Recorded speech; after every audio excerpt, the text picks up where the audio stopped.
இப்ப நோன்பு கஞ்சின்னு செய்யறாங்களே, இது எப்படிப்பட்ட உணவு திட்டம் அப்படின்னு நீங்க பாத்தீங்கன்னா, ஏழைகள் மட்டும் பயன்பெறுகிற மாதிரி அது அல்ல.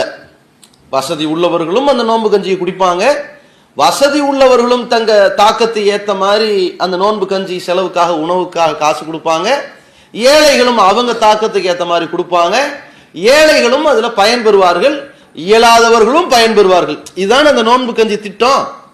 ஏழை பணக்காரர்கள் கலந்து தானே இருக்கு. பள்ளி வாசலுக்கு வரக்கூடியவங்க எல்லாம் ஃபக்கீர்ஸா இல்லையே, தொழுகையாளிகள் நோன்பாளிகள் தானே, எல்லாரும் கலந்து செய்யறாங்க. அப்ப இது எந்த வகையில் சேரும்? அல்லாஹ்வுடைய தூதர் அவர்கள் அஷாரியாக்களை பற்றி ரொம்ப சிலாகித்து சொன்னார்கள். அஷாரியா என்கிற குலத்தவர்கள், அபு மூசா அல் அஷாரிங்கிறமே அந்த அஷாரியா என்கின்ற குலத்தவர்களை ரொம்ப புகழ்ந்து சொன்னாங்க. அவங்க என்ன செய்வாங்க தெரியுமா?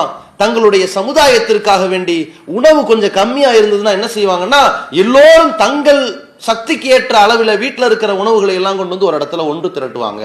கோதுமைனா கோதுமை, பேரிச்சம்பழம்னா பேரிச்சம்பழம், எல்லாத்தையும் ஒன்று திரட்டுவாங்க.